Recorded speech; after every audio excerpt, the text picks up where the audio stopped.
Saudara-saudara pecinta tradisi dan budaya, umumnya saudara-saudara yang tergabung di dalam pecinta-pecinta budaya Jawa, kali ini saya masih ada di perut Gunung Kelut ya.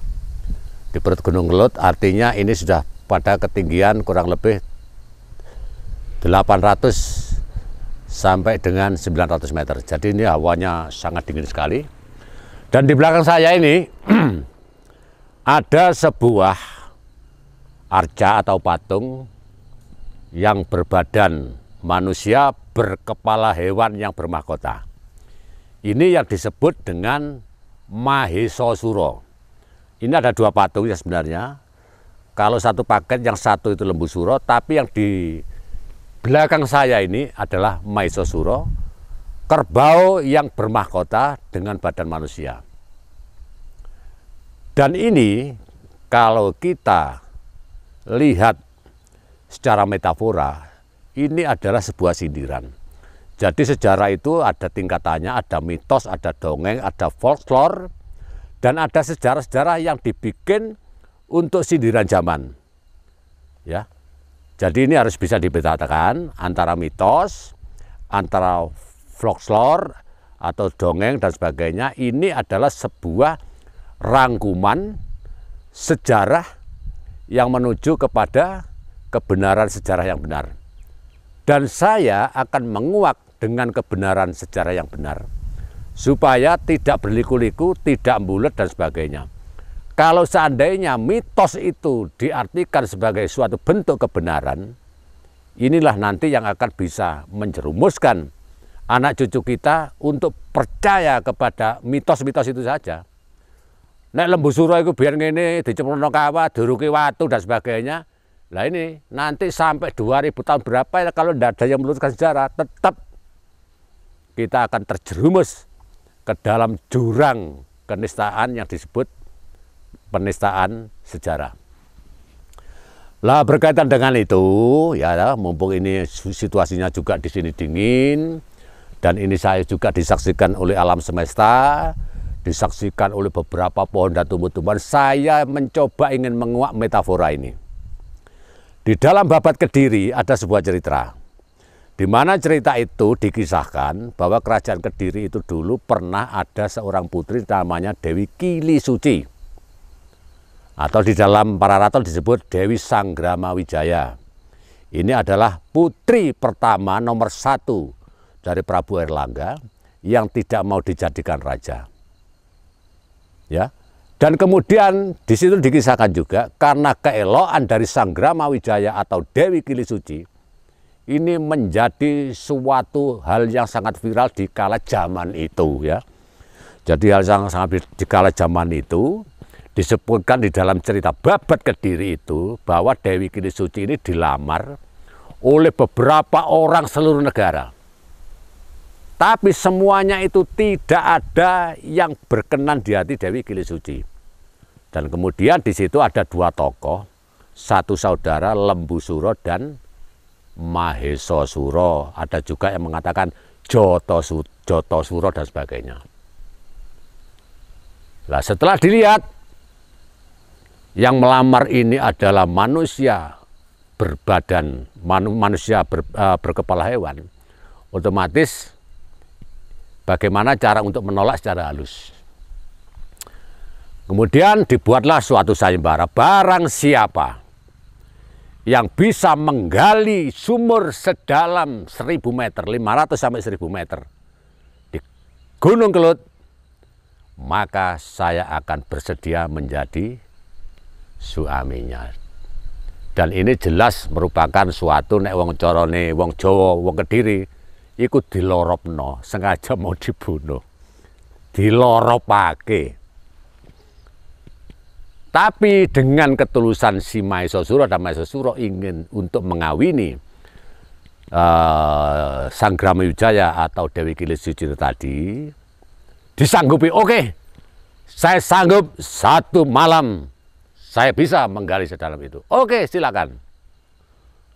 Kemudian dibuatlah suatu sumur antara 500 sampai sumur yang terkenal dengan Kawah Gelut sekarang ini.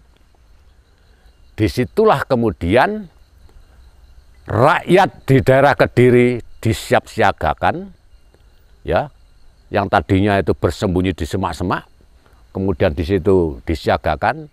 Setelah yang Lembu Suro dan Maeso Suro tadi sudah menggali kedalaman sekitar 500 meter.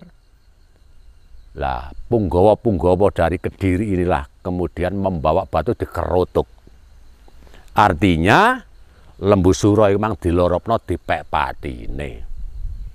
Diloropaken sampai di situ sampai penuh, ya, sampai penuh. Dan ini kemudian disimbolkan kemarin itu sebagai sandialan, sebagai anakan Gunung Kelut. Anakan Gunung Kelut kemarin kan muncul. Ini juga sandi alam. Karena apa? Cerita itu memang seakan-akan nyata, tapi ini metafora. Yang kemarin itu meletus dengan hebatnya. Nah, kemudian sekarang kembali lagi kepada lubang itu lagi, dan urukan itu tadi sudah ambyar. Dan ini ambyarnya sebuah urukan yang dipakai oleh Maeso Suro dan Lembu Suro sebagai apa yang sudah saya katakan diloropake. Ini sandi alam. Alam kita itu sudah memasuki alam yang disebut zaman Kolosubo sekarang ini. Zaman yang akan mencapai proses suatu kemuliaan. Orang-orang di Nusantara ini juga memerlukan proses. Dan ini ditandai dengan urukan yang dibuat oleh orang-orang pada waktu itu, punggawa-punggawa ini metafora, ya, bukan sebenarnya. Ini akan meletus, ya. Artinya meletus itu akan bangkit, perekonomian akan bangkit dan sebagainya. Akan tetapi di dalam proses kebangkitan untuk menuju kepada Gemah Ripah Loh Jinawi, ini juga proses, tidak serta-merta mau terus enak-enak, tidak begitu. Inilah yang kemudian pada zaman ini yang namanya manusia berkepala hewan dan bermahkota. Ini adalah sindiran wong koruptor. Saya jelaskan saja. Mereka itu artinya itu kewan nih wong iki, duduk menungso maneh. Makanya di sini disimbolkan kepala hewan yang bermahkota itu artinya pejabat sing suka ngeruk duit rakyat. Lah ini perlu saya florkan, nyatanya begitu. Ini memang proses. Lah sindiran-sindiran leluhur dengan adanya Maeso Suro dan Lembu Suro ini adalah suatu sindiran zaman. Bahwa sekarang ini banyak sudah orang-orang yang sudah menjadi besar, bermahkota, artinya pejabat tinggi, gerogoti duit rakyat. Soalnya apa? Dia bukan manusia lagi, ini sudah hewan. Nah ini, kepalanya bermahkota hewan, tapi awalnya menungso.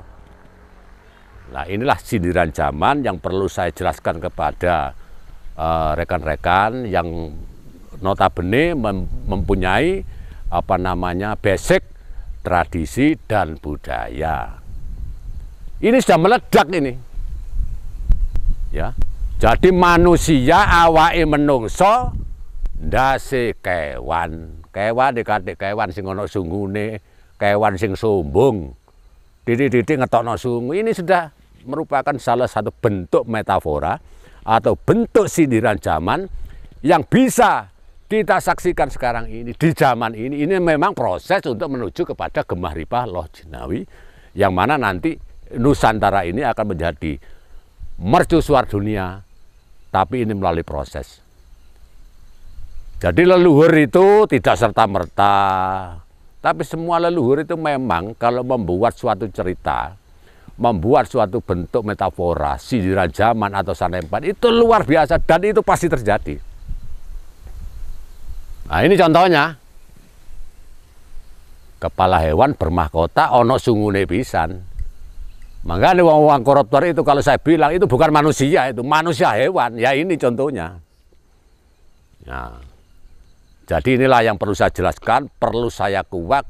Tidak pernah saya mengutarakan dengaling-aling takut kepada siapapun, karena kita sekarang ini sudah menjurus kepada basic budi pakarti luhur, bali onang budi pekerti.